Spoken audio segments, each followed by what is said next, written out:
Assalamualaikum warahmatullahi wabarakatuh. Selamat pagi, selamat siang, dan selamat malam kepada seluruh sivitas akademika di mana saja Anda berada. Perkenalkan, saya Metros Prihatin dari Magister Pasca Sarjana PGMI IAIN Purwokerto akan memaparkan teori dalam paradigma studi sejarah peradaban Islam. Pada bab 1 diketengahkan latar belakang bahwasanya sejarah merupakan salah satu jenis mata pelajaran yang tidak disukai oleh sebagian besar pelajar di Indonesia. Hal ini terutama menjadi penyebab ketidaksukaan pelajar terhadap sejarah adalah cara pembelajaran yang lebih menekankan terhadap hafalan dibandingkan dengan pemahaman terhadap makna peristiwa. Hal ini tercermin dari pertanyaan-pertanyaan yang muncul dalam ujian-ujian soal sejarah yang lebih menekankan pada nama orang yang terlibat dalam sebuah peristiwa dari tahun kejadian dibandingkan dengan makna dan arti dari peristiwa. Ketidaksukaan pelajar di Indonesia untuk mempelajari bidang sejarah berdampak terhadap ketertarikan yang minim terhadap dunia sejarah Islam. Hal inilah yang menyebabkan kurangnya pengetahuan umat muslim di Indonesia tentang tokoh-tokoh penemu dalam Islam seperti Ibnu Sina dan Ibnu Rusdi yang telah memberikan peninggalan yang luar biasa dalam bidang ilmu pengetahuan. Umat Islam saat ini lebih mengenal tokoh-tokoh ilmuwan dari barat seperti Isaac Newton atau Albert Einstein yang memang mereka kenal dari kehidupan sehari-hari atau dari pelajaran ilmu pengetahuan, bukan dari hasil pembelajaran sejarah yang dilakukan.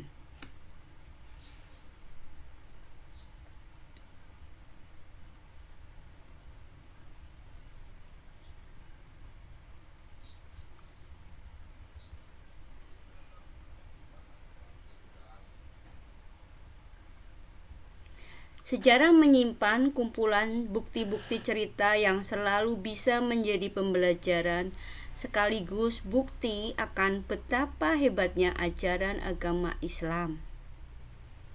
Ketika saat ini mulai banyak paham-paham sesaat yang bermunculan, sejarah memegang peranan penting karena mereka menjadi bukti otentik dari ajaran agama Islam yang sudah ada dari semenjak dulu. Ketika gerakan feminisme atau kesetaraan gender baru muncul di awal abad 21, Islam telah mengajarkannya semenjak lama melalui bukti pentingnya peranan Aisyah sebagai Ummul Mukminin. Ketika di abad ke-19 dunia masih mengenal perbudakan, ajaran Islam sudah mulai menentangnya dengan ajarannya untuk membebaskan budak. Ketika banyak orang menuduh bahwa Islam adalah agama yang tidak toleran dan mengajarkan untuk membunuh, tingginya persentase jumlah non-muslim pada masa kerajaan membuktikan bahwa tidak adanya pemaksaan untuk memeluk Islam di dalam wilayah kekuasaan Islam itu sendiri. Poin-poin di atas hanyalah contoh kecil dari banyak hal yang bisa kita pelajari dengan memahami sejarah Islam. Islam telah ada sejak abad ke-16 dan selama perkembangannya telah banyak peristiwa yang terjadi, mulai dari yang membawa kebaikan ataupun yang membawa kepada keruntuhan umat Islam. Oleh karena itu, mempelajari sejarah peradaban Islam merupakan hal yang penting karena akan memberikan kita keyakinan yang lebih kokoh dan dasar pemahaman untuk mempelajari bidang ilmu agama yang lain seperti fikih dan tauhid.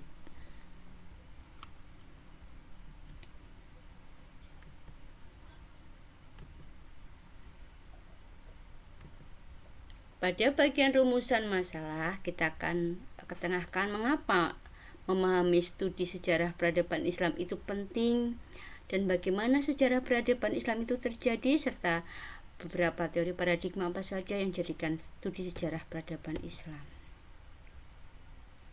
Maka pada kesempatan kali ini kita akan memahami studi sejarah pendidikan Islam dan menganalisa sejarah peradaban Islam.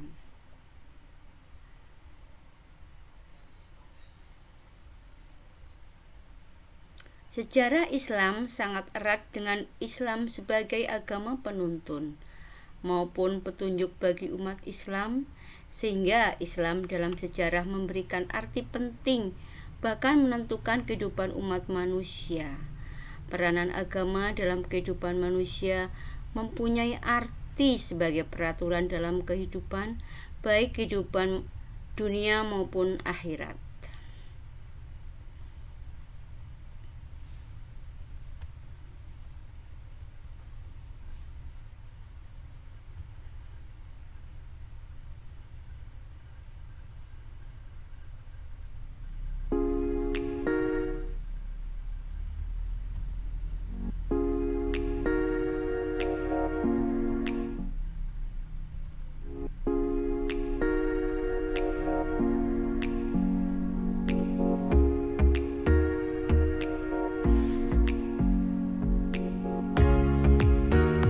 Oleh karena itu, sejarah Islam yang sebenarnya berpangkal dan bersumber dari Al-Quran dan hadis, karena din mempunyai arti mendalam yang lebih daripada hanya yang dapat dicakup dalam agama atau agama. Dengan demikian, pengertian sejarah peradaban Islam adalah keterangan mengenai pertumbuhan dan perkembangan peradaban Islam dari satu waktu ke waktu lain, sejak zaman lahirnya Islam sampai sekarang. Cabang ilmu yang berhubungan dengan pertumbuhan dan perkembangan peradaban Islam, baik dari segi ide, konsepsi maupun segi institusi dan operasionalisasi sejak zaman Nabi Muhammad sampai sekarang. Selanjutnya kita akan ulas bagaimana gambaran sejarah peradaban Islam. Gambaran sejarah peradaban Islam dimulai dari dinasti Abbasiyah. Sejarah kelahirannya. Sekilas latar belakang dan faktor-faktor kelahiran dinasti Abbasiyah. Sesungguhnya kehadiran dinasti Abbasiyah telah memberikan warna yang luar biasa bagi peradaban dunia Islam, terutama pada masa dinasti Abbasiyah mencapai puncak kejayaannya yang terkenal dengan kontribusi pada peradaban Islam yang gemilang. Kemajuan peradaban tersebut ditandai dengan perkembangan ilmu pengetahuan yang sangat pesat, dengan digalakannya penerjemahan buku-buku berbahasa Yunani ke dalam bahasa Arab. Pusat-pusat keilmuan juga tumbuh dengan pesatnya. Perpustakaan fenomenal yang sangat populer di ibu kota dinasti Abbasiyah ini, Baghdad, adalah Baitul Hikmah. Terbentuknya pusat-pusat ilmu, pusat-pusat keilmuan. Tokoh yang terkenal sebagai pendiri dinasti Abbasiyah adalah Abu Abbas yang terkenal dengan gelar As-Sofah, artinya penumpah darah. Abu Abbas adalah khalifah pertama dan dia populer sebagai pendiri dinasti dengan masa kekuasaan yang singkat, yaitu dari tahun 750 Masehi sampai 754 Masehi. Karenanya sejarawan mengatakan bahwa pembinaan sebenarnya adalah Daulat Abbasiyah adalah Abu Ja'far al-Mansur. Pada masa Al-Mahdi, perekonomian mulai meningkat dengan peningkatan di sektor pertanian melalui irigasi dan peningkatan hasil pertambangan seperti perak, emas, tembaga, dan besi. Terkecuali dagang transit antara timur dan barat juga banyak membawa kekayaan. Pada masa Al-Ma'mun, inilah Baghdad mulai menjadi pusat perbudayaan dan ilmu pengetahuan. Al-Mutasim, khalifah berikutnya, memberi peluang besar kepada orang-orang Turki untuk masuk dalam pemerintahan. Keterlibatan mereka dimulai sebagai tentara pengawal. Pada masa Al-Mansur, pengertian khalifah kembali berubah. Dia berkata, "Inna ma'ana sultan ala fil ardini." Sesungguhnya adalah kekuasaan Tuhan di buminya. Dengan demikian, konsep khilafah dalam pandangannya dan berlanjut ke generasi sesudahnya merupakan mandat dari Allah, bukan mandat dari manusia.